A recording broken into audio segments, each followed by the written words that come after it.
All right. So good afternoon, everybody. Welcome to another episode of our Carl Cangelosi webinar series. Um, Happy holidays to everybody, whatever you celebrate. I hope you had a nice Hanukkah if you celebrate Hanukkah, and wishing you a Merry Christmas and a happy, healthy New Year to everybody.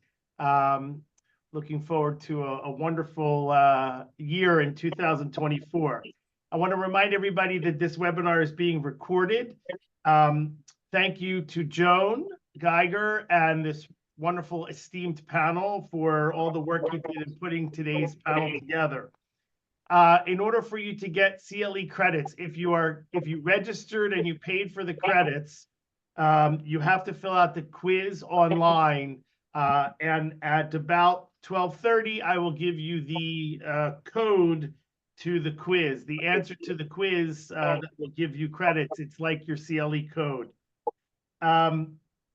If you have any questions as we go along today, please put them in the Q&A so that we can get to them. Yes, chat is disabled. That is purposeful in a webinar. Sorry. Thank you, Eric. So if you have a question, just go into the Q&A, ask your question in the Q&A, and we'll get to it about 12:45 or 12:50. We'll stop and start taking questions and answers. Two more quick things. If there's anything that we start talking about today that you'd like to have a more in-depth analysis of, you'd like to have a presentation on one of these topics more than you're getting here today, send me an email. We can talk about putting together a separate webinar on that particular topic, either as a part of this series or perhaps some other type of continuing education program, or at the spring conference or the annual conference next fall. Depends on what the demand is. And lastly, next month, please keep in mind that because of the Martin Luther King holiday, next month we are actually doing the webinar on the 22nd, January 22nd, from noon to 1. And that program is being put together by Roseanne Vanello, who's a very successful mediator down here in South Jersey. Roseanne is not an attorney, so she's going to be presenting a program on best practices for non-attorney mediators. So if doesn't mean if you are an attorney, you can't participate, you can't be in it, but that's going to be the focus on that webinar. So without further ado, I'm going to turn this over to Joan and this wonderful panel, and thank you again, and I'm going to turn my microphone off. Welcome, everybody. Happy holidays, Happy New Year. I'm going to start by giving a short bio of myself, and then I'm going to introduce the panelists and have them give a short bio of themselves, and then we're going to move on to the topics that we'll be talking about. So I am Joan Geiger. I was licensed to practice law in 1983, so that's 40 years. I became a mediator in 1992. In the year 2000, I converted my law practice completely into a mediation practice and have been doing family and estate mediation full-time ever since. I am a member of NJAPM, and I've been and I am an accredited professional mediator. So I'm going to ask the panelists to give a short bio of themselves in the order that they're going to be speaking, which would be Michelle first, Anna second, Anju third, Bill Donahue fourth, and Lisa Browning fifth. So I'm going to hand it over to you, Michelle. Thank you. Hello, everybody. I'm Michelle Weinberg. I am half of Westfield Mediation. My partner, Randy Albert, is the other half. We co-founded Westfield Mediation in 2011, and we specialize exclusively in divorce and post-divorce mediation. It's all that we do. My background's in therapy, and Randy's background is in law, and we've joined forces, and we're in Union County. And we do coaching and mentoring to new mediators as well. We recently started providing that service. And my background is in family therapy, and I used to work with clients post-divorce and saw all the turmoil that they were going through, and came across mediation and thought it was a great way to prevent that from happening. So I got involved, and now that's all that I do. I don't do therapy anymore, just mediation. Okay, Anna Marie? Okay, you're muted. Got it. I saw that. I'm Anna Maria Patella. I am a family law attorney. I have been in practice probably more than some of you have been on this earth. I started in mediation in 1997. I'm also a trained family law collaborative attorney. My focus is on keeping families together even when they're apart, and I don't do any litigation for many years now. I'm hoping that we'll give you some good tips on how to become a mediator and to stay a mediator and to do well as a mediator. Okay. Anju, you're next. Hi, I'm Anju Jasani, and I have a divorce mediation practice in Hoboken and Clinton. And I also became a mediator in 1997. That seems to be a big year. So I also lead the NJAPM training for mediation, divorce mediation, and I've done that since 2014. Carl started the class, and then he handed over to me. My background is I have an MBA in finance and marketing, and before I was a mediator, I was a banker. And I got divorced through mediation and thought it was a great process. And I've also been NJAPM president from 2005 to 2007. It was a long time ago. And I won't Okay. do it again. Bill Donahue? Thank you. I'm Bill Donahue. My practice is primarily in South Jersey and Eastern Pennsylvania. I became a lawyer in 1984. I became a divorce lawyer in 1990. I started Transitions Mediation Center and started practicing mediation in 1996. And that's what I do. Bill wrote a book too. I did That's- actually, and I'm going to talk about this. I don't think it's coming up. It's called Reconcilable Differences, and when we talk about marketing, it's one of the major tools that I use for marketing. Lisa Browning? Hi, everyone. I guess I'm the newbie on the panel. I became a lawyer in 2005 and I became a mediator in 2010. I knew that was the path I wanted. So as soon as I could become trained, I did. Then I became collaboratively trained. So, however, 2 years ago, I quit litigation, just like Anna Maria, and we both couldn't be happier about that. So I do nothing but mediation and collaborative, but I do review attorney work for all you mediators. And some of you have me on your list, which I love and appreciate the work, Anju. Thank you so much.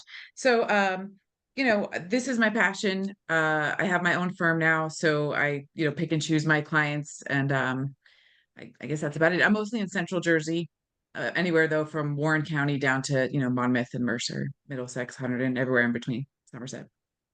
Okay, I'm going to hand this over now to Michelle Weinberg and Anna Marie Patella. The first topic is getting started, and they're going to talk about the qualifications that you need, the required training and costs, and obtaining malpractice insurance. So Michelle and Anna Marie, go at it. Okay. Thank you. You want to go So- first, Michelle? Sure. So we were talking about how it's sort of a benefit, not benefit, that you don't really need any qualifications to become a mediator officially. Anyone can go and sort of try and be a mediator, but we don't recommend it. We feel like this is a tricky business and that you do need some training. And of course, NJAPM offers wonderful training. ITCL offers other types of training. People come from all different backgrounds, primarily lawyers, financial people, or therapists, but there have been other people in the business as well, coming from all walks of life. So whether that's good or bad, to be determined. Each mediator out there are some good mediators, some bad mediators. It doesn't really matter which background is to be a good or a bad mediator, but you should take the training. Yeah, and to follow up on that, there are some people who have kind of come up the ranks. I've seen that in many business organizations where they've been involved in,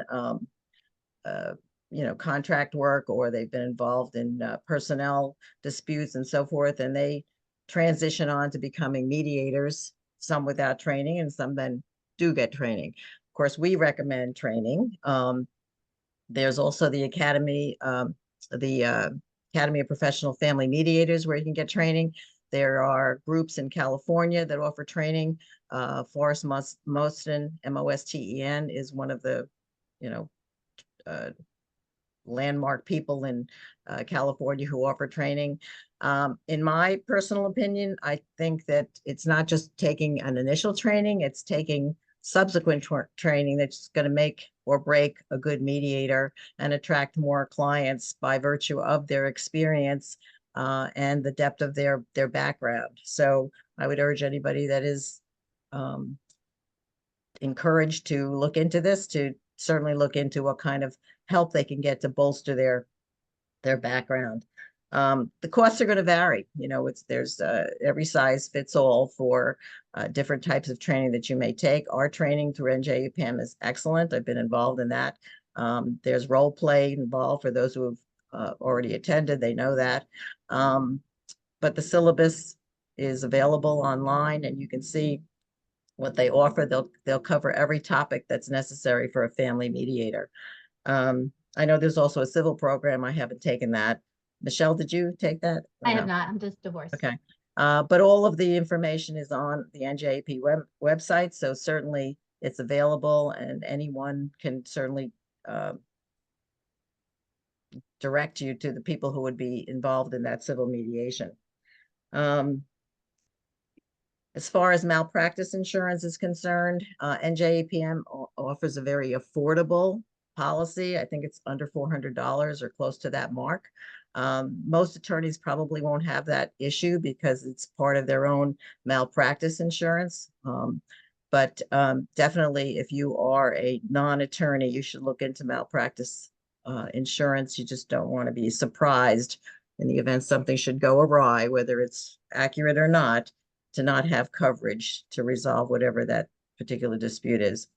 Yeah, we have it through NJAPM. It's a very easy process to apply, and it's relatively low cost as well. Yeah, and your fee agreement should probably put something in there that any dispute should be brought to mediation as opposed to litigation. So make sure your retainer agreements have that sort of language in them rather than having be carted down the courthouse path. I just want to add a plug for the NJAPM training course and perhaps the New Jersey ICL course. I think it's advantageous to take a course that is in New Jersey if you're going to be practicing mediation in New Jersey. You will get better information, and I think you'll, knowing the law is very helpful when you're mediating, and I think you'll get more of that from a New Jersey course. I don't know, Anju, if you want to comment on that. I want to say that every now and then we used to offer a 6-hour supplemental course, and there were people who were taking a course for just mental health professionals. It didn't cover any of the law in New Jersey. So you really have to be careful of what course you take. Our class is approved by the Administrative Office of the Courts for the roster, as is the bar class. So be careful which class you take. And if you want to practice in multiple jurisdictions, go take another training class. If you want to be in Pennsylvania, don't make assumptions that, oh, I can pick up a few tips here and there. There's subtleties to the law, and I think going through the right training is important. And Right. I think it's important to add that after the initial training, Anna Marie sort of touched on this, that doesn't end your education about mediation. You should still be continuing to take either webinars through NJAPM or classes or whatever you can find, and find a mentor and continue the process. It's not a one and done deal that suddenly you graduate the class and you're this excellent mediator that can't improve upon themselves. And in that vein, NJAPM again offers you another step in the apprenticeship program. So you'll have an opportunity to work with an APM as your mentor while you handle maybe your first mediation from beginning to end, so that you'll have the opportunity to work with the client, but have the experience of someone who's done multiple mediations and guide you to make sure that the steps are all taken and the conclusion comes in a way that you're feeling comfortable with it, just as your client should. I'm going to hand it over to Anju Jasani now. She's going to talk about credentialing and rosters, including the requirements and application process, benefits, and revenue impact. So Anju, it's all yours. Thanks, Joan. And I'm specifically going to talk about the NJAPM Accredited Professional Mediator designation and also getting on the court roster.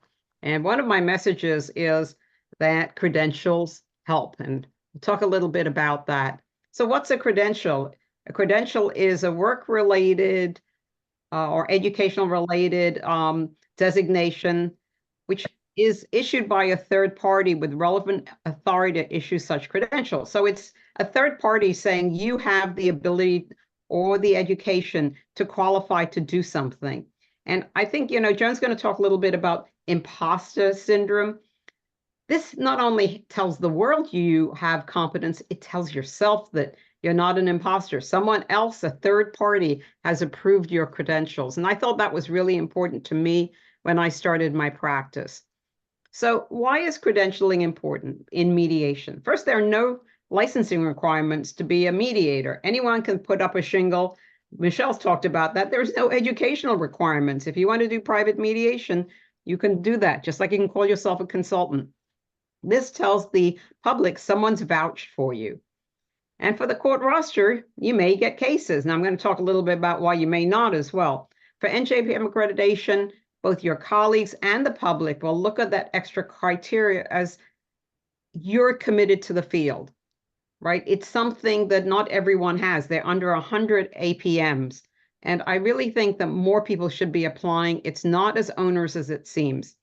And again, this self-perception of the role. In the beginning, when I was a mediator, I really felt like a big fake. I mean, couldn't anyone tell I was a banker? I still dressed like a banker until I let go of that role. So part of this is that it's part of wearing the costume. Your perception of yourself helps when you have a credential. So for the 1:40, and I'm going to show this application in a minute, do the application that's on Life. It's PDF fillable, which makes it really easy to complete. When you're doing this mediation, you're providing an hour of planning time and an hour of session time free. Some of the credentials include having taken a 40-hour class. Plus, if you're an attorney, you need to have been licensed for 7 years and you have to have admission to the bar in New Jersey. If you're not an attorney, it's actually easier to get on the roster, but it's harder to get work. So you need an advanced degree or a CPA, and you need at least 7 years of experience in your field of expertise. I had 7 years in banking. That was my field of expertise that qualified me. You also have to be able to attest that over 50% of your practice is devoted to matrimonial law or to matrimonial cases. That's a really important point. This is done post early settlement panel. And the most important thing on the family side is the attorneys choose the mediator. On the civil side, they're assigning cases, and it's a little bit easier to get your early cases. I think it's very hard for anyone breaking into the field to get a 1:40 case on the divorce side. I think, one of the strategies is just to price yourself lower to get those cases. But even if you don't do a single roster case, it's a credential.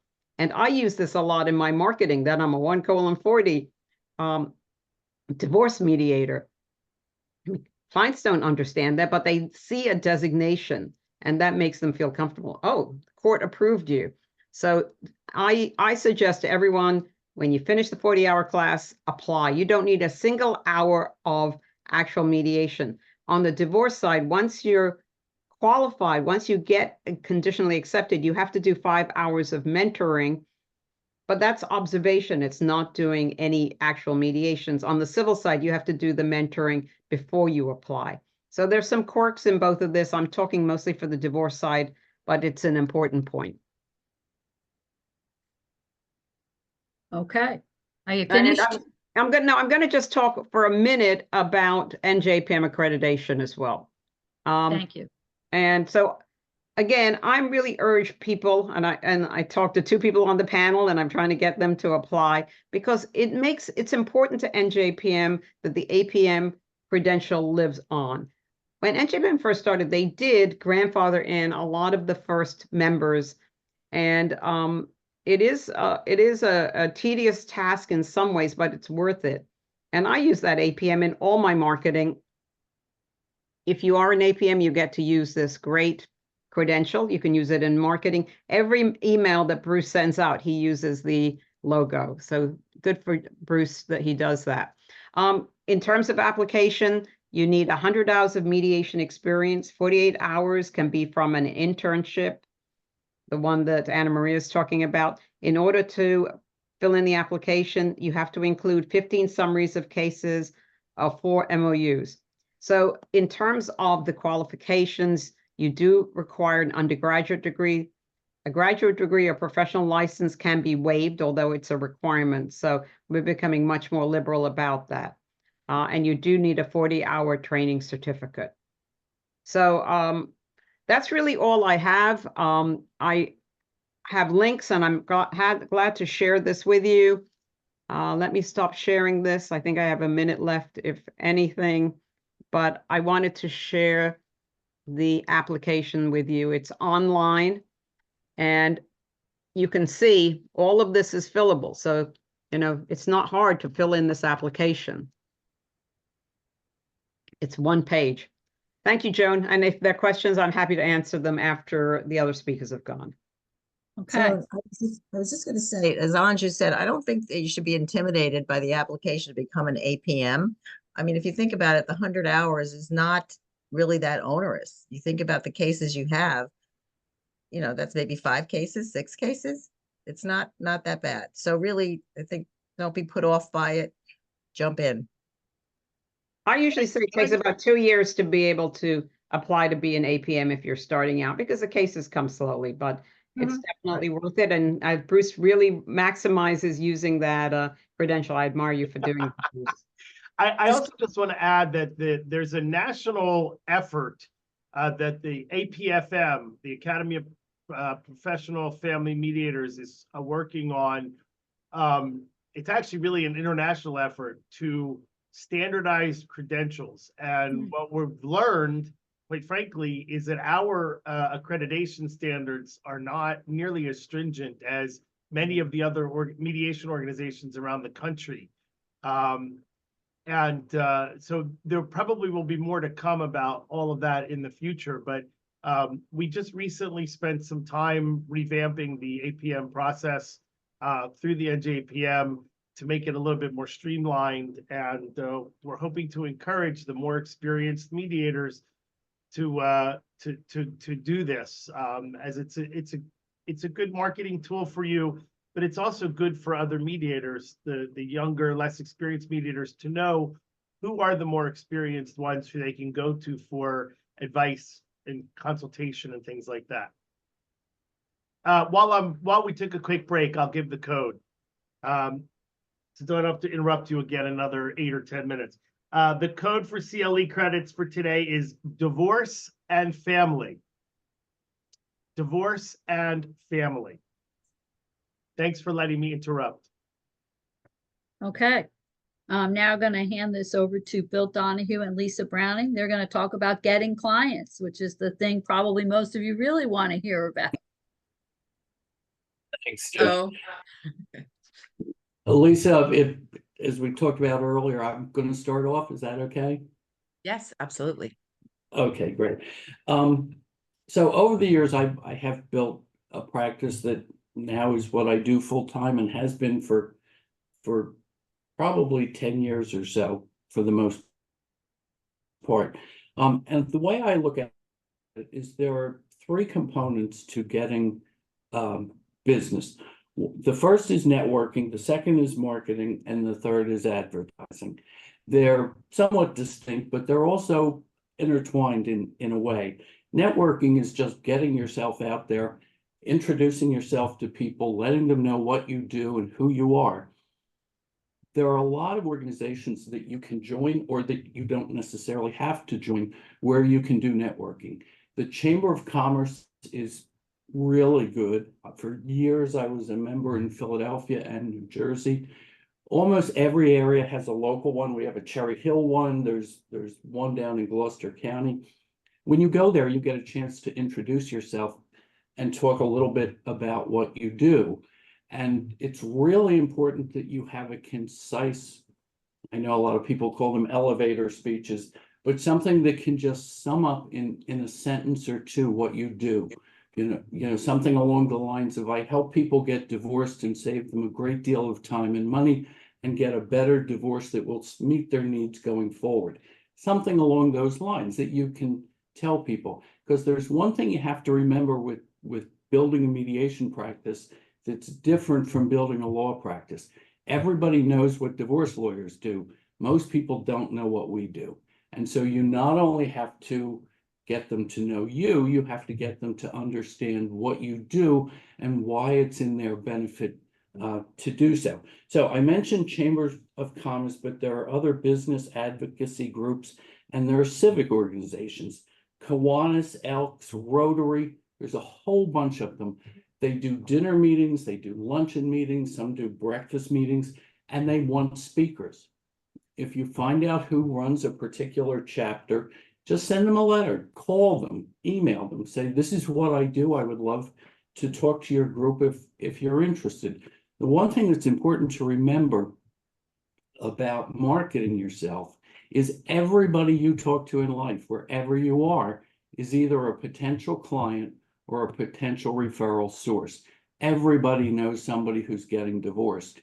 And when you do this, the most common line you'll hear is, boy, I wish I had known you when I was getting divorced, right? So my job is to make sure they get to know me before they get divorced. So a big part of that, I think, is literature of some kind. Cards are good. You should say something on the card about what you, for years, the one I used just on the back said, divorce saves time and money. And then it had my contact information on the front. I don't do things like, you know, swag, giving away pens and things like that. I don't know that that's particularly helpful. There's certainly nothing wrong with it. So anyway, that's the networking component of this for me.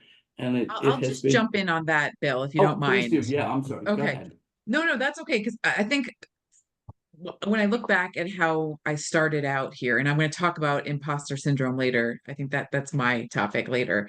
But networking is free advertising. But it's probably the hardest of these three. I mean, if you have the money, you can throw it at advertising. That doesn't make your heart flutter, right? But getting yourself out there, talking to people, but that's what we do well, I think. Most mediators have that gift of communication and being able to sort of not convince people, but let them see two sides of something. That's what we do. So I think the idea of networking to me changed from when I started out, thinking that it was going to be really difficult. Instead now, because this is something I'm passionate about, it's easy for me to go out there and just really talk to anybody and everybody about mediation. I still try to sell collaborative, which is a whole other ballgame, because at least people have some sense of what mediation is, but you still have to educate them for sure on the ins and outs, being a neutral third party, all of that. And if you can do it with some enthusiasm, I think, to me, that networking component can be priceless advertising. That's all I'll say about networking. I agree completely. So let me shift over to what I think of as marketing.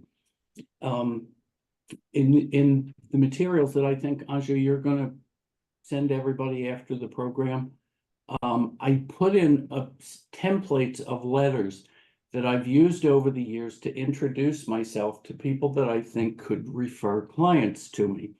And basically what I say is, like for a marriage counselor, if you have clients and the process doesn't work out and they want to go for divorce, mediation can save them from a very difficult litigation process and can help prevent undoing all the good that you've done. So the basic idea is, if you refer your clients to me, I can help enforce and facilitate what you did with them. And there's a letter in the materials that I submitted for doctors, for marriage counselors, for therapists, for real estate agents, for financial planners. All of those people work with people who may be getting divorced. And if they know who you are, they can say, oh, I know this guy. This is what he does. Now, with me, because as Joan was kind enough to mention that I wrote a book, I also used that when I would contact a doctor or any of those people that I talked about. I would give them a copy of my book, but you don't need a book. But you should have some literature. In this day and age, it's very easy to put together a high quality flyer or pamphlet, or, it can be a page or two, or, the trifolds, but give them something. And if you can, give them half a dozen somethings, because they can share it with their clients or customers. The other thing I did that people sometimes tease me about, I would introduce myself to barbers and hairdressers and coaches in gyms. They all deal with people who are getting divorced. When guys sit in the barber chair, if they're having marital problems, they talk to their barber about it. And I'm sure women do the same thing when they're getting their hair done. So, if the hairdresser can say, look, if you're going to get divorced, don't spend $50,000 doing it. Give this guy a call. And it really works over time. I will tell you, and Lisa, talk about what you do, but it takes time, right? Yeah, it takes time. I mean, I love the idea of sending out letters. I mean, I think I've tried to be a bit more organic in my communications. Like if I know someone who's got a friend who's a therapist, I'm like, hey, can you introduce me? So there's some sort of personal connection, and I've gotten referrals that way, and I do cherish those relationships I've built. But I think the cold calling is good. I mean, I it's something I should do. I mean, I've sat in a hairdresser chair and had the hairdresser tell me that why they needed me, so then it makes me think, oh, I need to give you my cards because you can tell people about me. So that's something I think it's a great idea. I mean, it might sound silly, but why not? I mean, the case can come from anywhere. So, and even clergy. I mean, I've had people tell me that Yeah. that's really a way to go is, the rabbis and the priests and the whoever ministers that you might know, or even that you don't know. So I think that those are key. I did want to talk about joining something like NJAPM, and I assume everyone here is already a member, or maybe not from the audience, but I wish I had joined this organization sooner.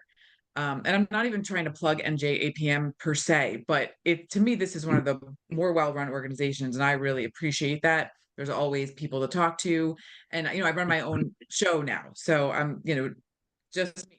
So to have other people I can reach out to and piggyback on, to me that's priceless. And I've done networking through, which I consider marketing, through this group and every other group I join. So I think about, dues every year, and I'm like, is it worth it? It's more than worth it. I really believe that 100%. So for me, I think I've done some organic, because I like to talk to people directly, as opposed to sending a letter. In the age of Zoom, it makes it a little bit harder. We don't have as many in-person events. So I reach out to people and say, hey, you want to grab a cup of coffee? And I'll go to them, it's not that hard to take an afternoon, an hour, and do that. So that's something that I do a lot of. It's free, except for the coffee, which is a write-off. But I like that one-on-one time. I don't really believe in a lot of paid advertising. I don't do it. I ask all of my clients to give me Google reviews if I think that they will give me a good one. To me, that's a priceless source of advertising. Bill, I think you do some paid Google ads, though. Is that right? I'd like to hear about that. Yeah, I do mediate.com. Although I'm considering stopping that, to be honest, because recently I haven't gotten much business. Over the years, though, I've certainly gotten enough business to pay what what the Sure. advertising costs. So that seems sort of worth it. And Google is the other place that I advertise. Yeah, But I that's don't becoming do more. print. I've wasted literally tens of thousands of dollars over the years on magazine advertising and things, newspaper advertising. It has never worked, at least not for me. Yeah. One other tip that I think is interesting and has really worked for me, and I think it comes under the rubric of marketing. is if you can get yourself on the radio or on television or interviewed by somebody, it's free, right? The example for me that I always share, we have a local news anchor in Philadelphia. His name's Yuki Washington, and he does hard news, but he does other stuff too. So I got in touch. I sent him an email about what I do. I got in touch with his producer, and nothing happened for a while. And then later, the producer decided she wanted to do a piece on mediation, and she called me. And so I was on his show. It was short. It was 3-4 minutes, something like that. But that interview is on my website now. Sure. And it has worked. I mean, I've gotten a lot of business, and people say, "Oh, I saw you on Yuki's show." So magazine editors nowadays, because they are so short-staffed, if you give them an idea, give them a short write-up of an idea, they'll publish it. And Yeah. it's free advertising. That's And another I'm thing is just gonna ask video. you to finish up so we can move on to the next topics. Yeah, yeah, we go can ahead, talk Lacey. about this forever. No, I was just going to say that's another thing people can do is for free is create your own video. It's sometimes difficult to get on camera, but just give a little blurb about who you are, post that on your website. That will actually bump you up on Google searches. So that's a way to do some more free advertising. Okay, Yep. I'm gonna hand this over now to Anna Marie Patella and Bill Donahue again to talk about beginning to mediate, having a mentor. I think we already talked about signing up for the court roster and screening your cases for your level of competence. I think that's very important. So Anna Marie, I'm gonna ask you to start talking first. Okay, so one of the things that's important is basically, you know, how do you start? You know, what do you do? For me, it was basically as an attorney, I just put the word out to my colleagues, family, friends, whatever. I didn't actually send out printed announcements, but I might as well have because I was trying to cover everybody that I could possibly think of. And it's just making sure that everybody knows what you're embarking on. Feeling comfortable doing that kind of work really depends on your own sense and background. But I would say working with a person that may help you along is obviously strengthens your own confidence and may also complement your background. You know, if you don't have a lot of expertise in financial work, then working maybe with a financial advisor can be something that helps to make sure that your clients' needs are met and that your comfort level is increased. Looking for the right people to help you with the right clients is going to strengthen your confidence. I think for me, it was always making sure that I was involved in groups that I could have resources to use when I felt that there was a need for a particular background that I didn't fit. Bill and I were talking before that, you know, this work is a little bit of trial and error. You don't know what you don't know, right? So finding out where your weaknesses are and making sure that you can align yourself with someone who can bolster that is truly important. I think for the most part that screening your cases is going to come exactly from that. You're going to know the things that you don't know, and that's going to help you in the future determine whether or not this is a case that you want to take on, or you're going to be able to figure out who are the people that can help you to help that particular couple. There's no, you know, there's no shame in saying that you don't know a particular thing about a certain aspect of a client's case. It's really just finding who can fill in the blanks for you to get them to the point. What do you think, Bill? Yeah, no, I agree. It is difficult sometimes. Like what I was saying to Anna Maria, I often find out, or in the past, I found out that a case was beyond me when I was halfway through it. But you learn from that when you interview the clients initially, however you do it, I do a free consultation for half an hour, and I really try to get an understanding of what their problems are, what their dynamic is, what their financial level of complexity is. So that gives me some idea. at this point, I've reached a point in my career where I would probably not refer out many cases feeling that I couldn't do them. But there was certainly a long time in my life when that was the case.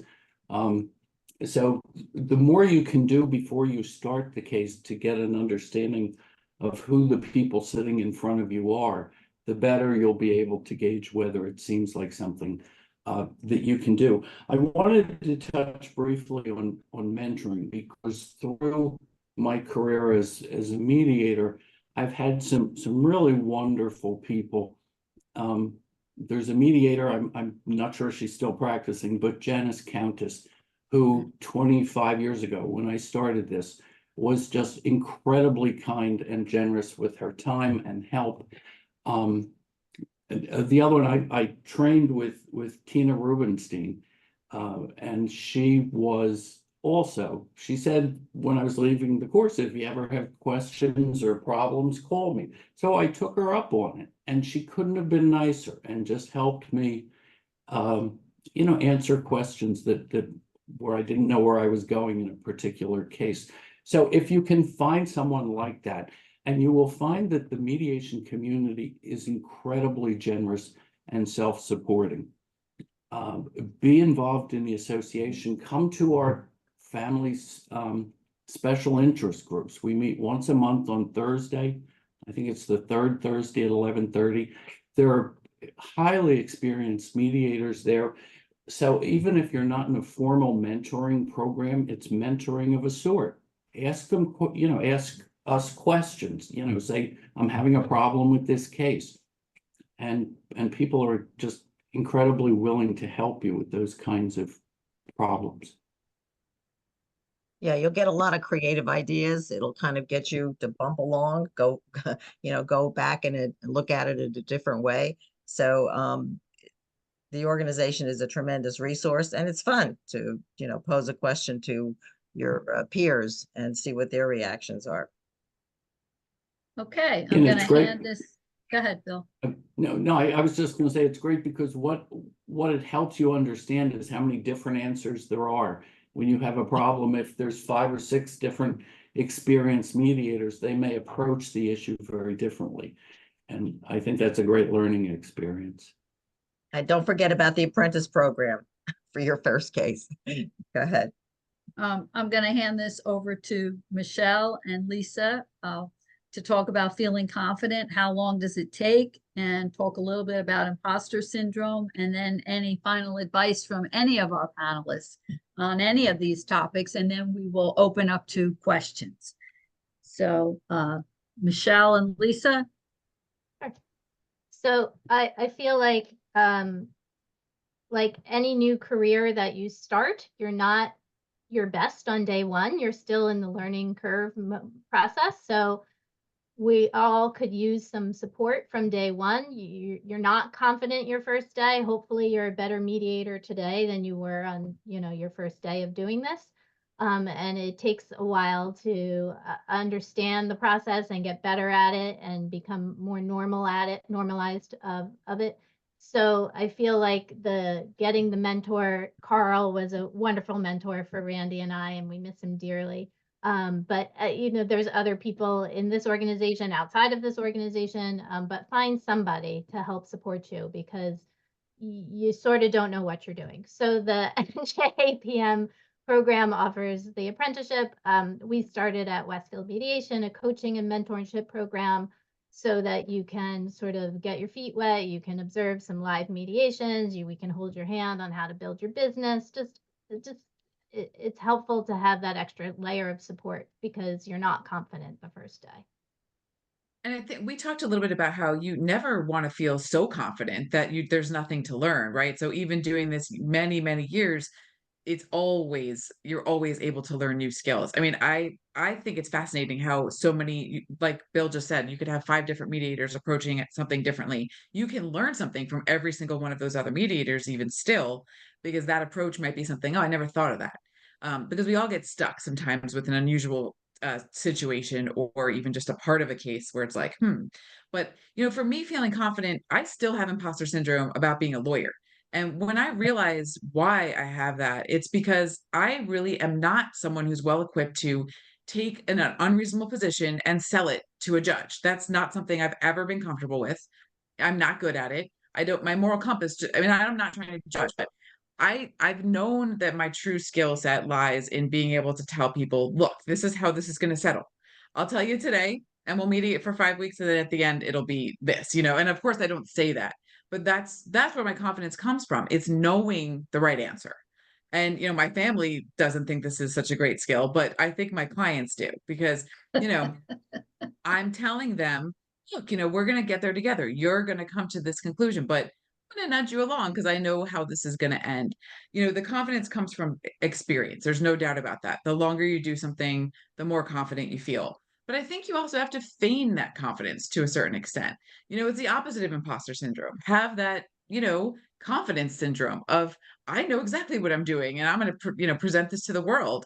No one needs to know it's your first mediation, your second, or your 500th, right? I mean, you just say, I'm a mediator. That's enough. And so if you have that confidence coming in, they don't see, you know, the nerves. But I will say that I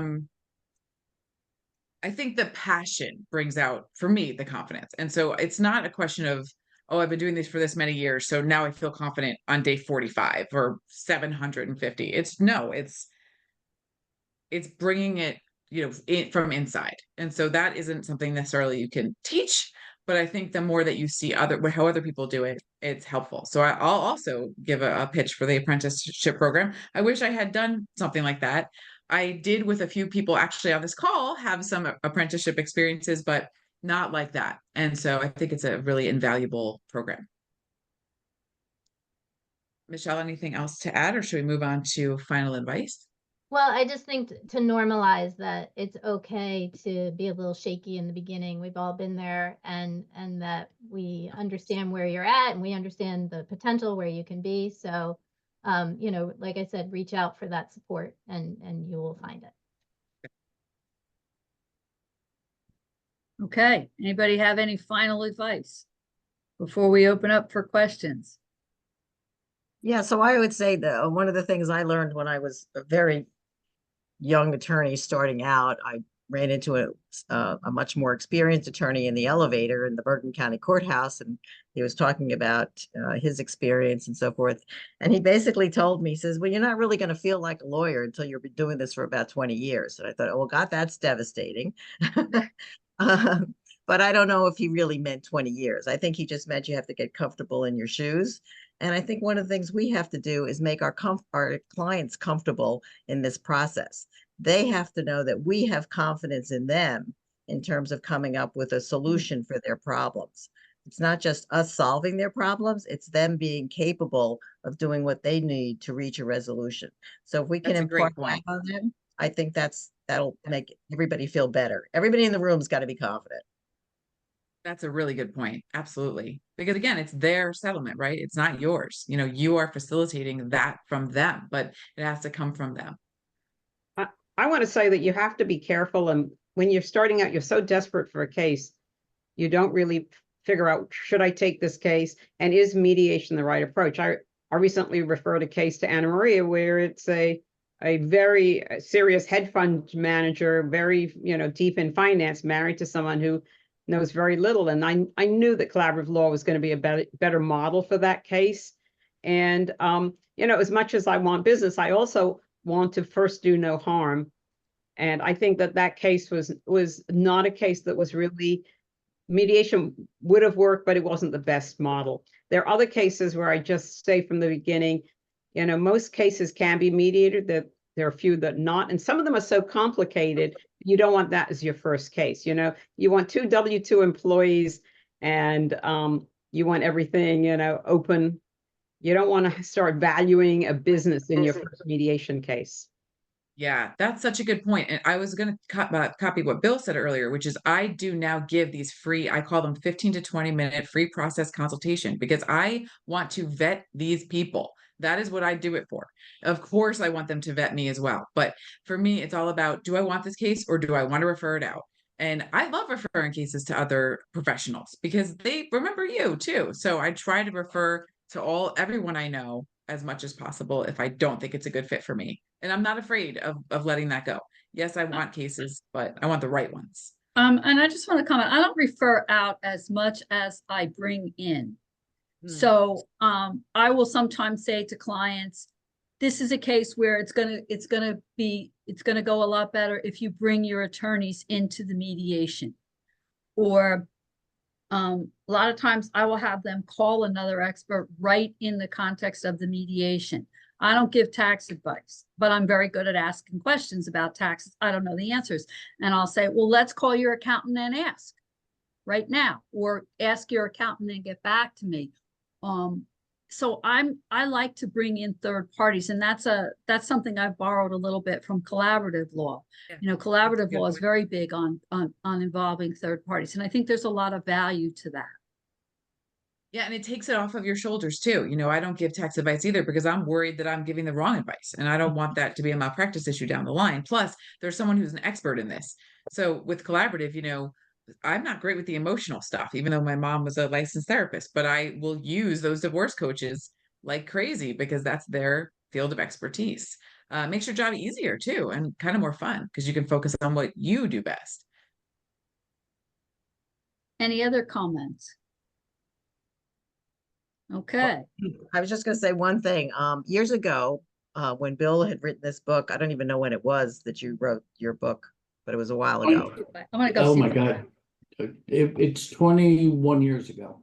Okay, well, somewhere within that time frame, I got books from Bill and I started giving them out to my clients. So anybody who doesn't want to write a book, because that's not my thing, I would suggest you get a copy of Bill's book, because I got a lot of people who were very touched that I went out of my way to get them a book, even though I don't write a book, to make sure that they understood the process. So Bill, if you still have your books, you may want to circulate them too. There you go. See? There it is. Yeah. And here, this is a much younger looking Bill. Don't bring that up. We're all much younger at some point.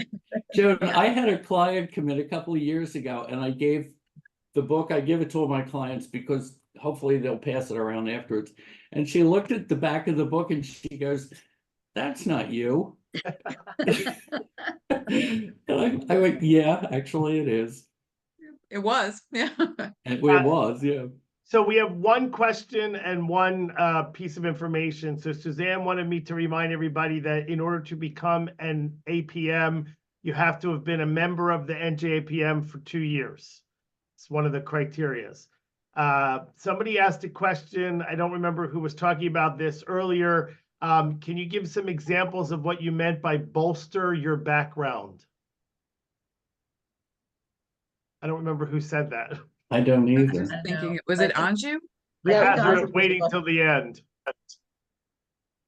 I think it was just basically making sure that you show that you have the experience to be a mediator. I think that was generally what we were talking about, but I'm not positive.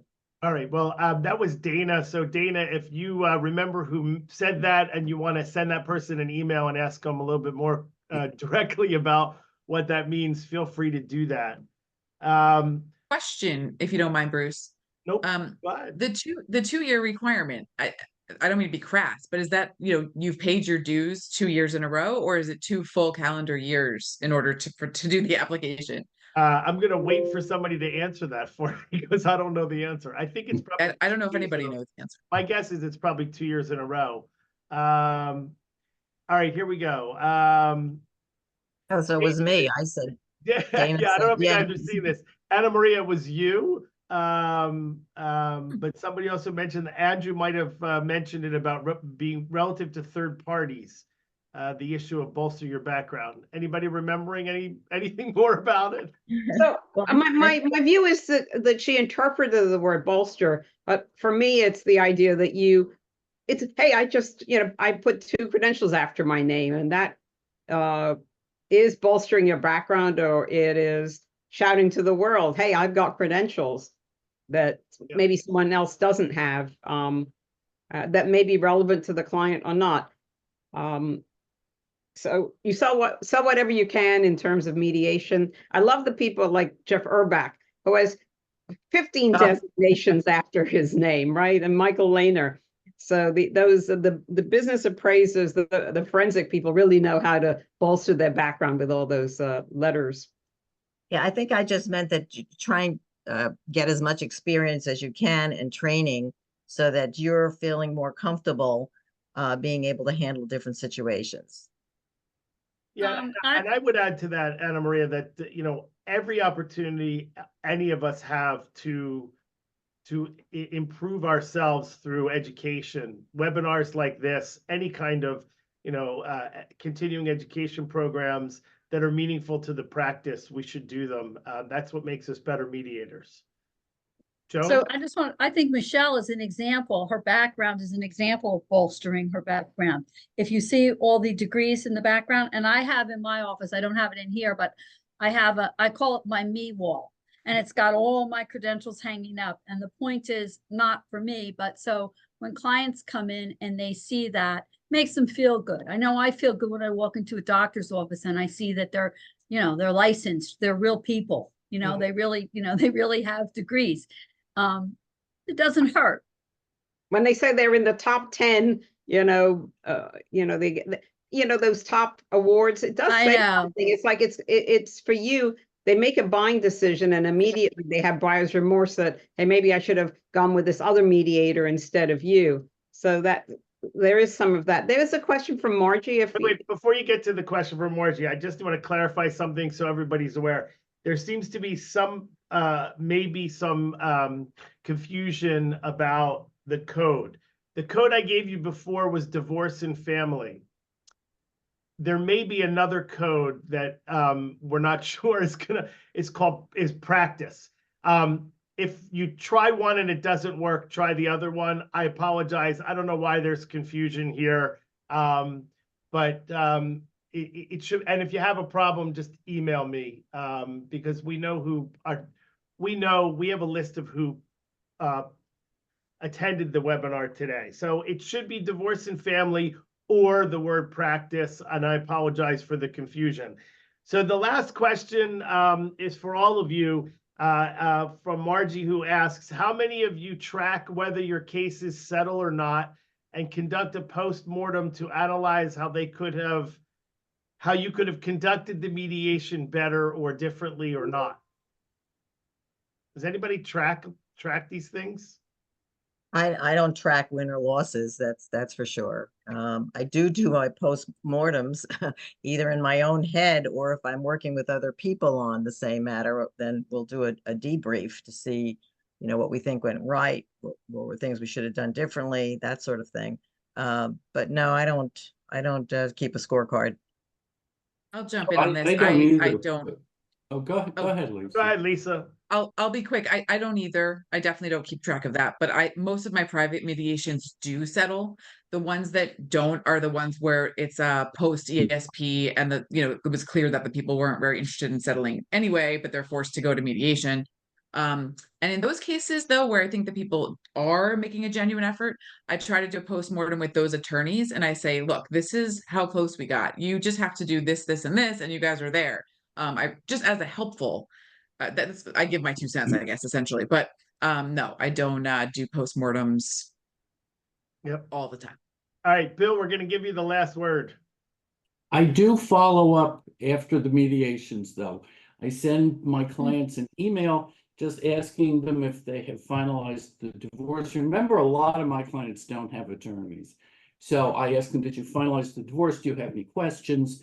And then often I'll do the same thing like a year later and just ask them how things are going. And that's a marketing tool. I do it so that I was just gonna say, that's a great marketing tool. I was just thinking the same thing. Yep. Now they're reminding themselves of you and sending you to their friend. Yeah. It's also the best way to get post-divorce mediation if they have issues. They will definitely come back to you. I put in my agreement that any future issues will be mediated and they will designate me as their mediator. I put it in the same one, but I tell them specifically they don't have to come to me. Hopefully I do they that will. too. That's what I say. They don't have to use me. But that's smart, Joan. All That's right. from Bob Margulies. That was his thing like years and years and years ago. And I started it then and never stopped. It's smart. Yeah. And the court actually implements those. So if that's in the property settlement agreement, they won't hear the case if there is a mediation clause. So That's Right. right. I don't know if they can force you to use that person that you designated. I guess they they can't could. do that. Unless you're specifically written in, and even with that, they can question they can question your independence or your impartiality. But And if they both agree on someone new. But yeah, then why not? I mean, they know you. Maybe they liked you, so why not? I'm gonna interrupt because it's 1 o'clock and we are following Carl rules. So it's time for us to sign off and let everybody go on with their day. Joan, Michelle, Anju, Lisa, Anna Maria, Bill, thank you so much for your presentation today. We really appreciate it. Again, I'll remind everybody, if you have any suggestions on anything you heard today that you want to expand into a more robust or longer program, please let me know. We'll try to fit it into next year's webinar schedule, or we can just add some other type of educational program. Everybody have a wonderful holiday. Again, happy and healthy new year to everybody. And hopefully we'll all have a lot more mediations in 2024. Thank you, Thank Bruce. you. Same Thank to you. Happy you. New Year. Yeah. Thanks. Happy New Year. Bye, Take everyone.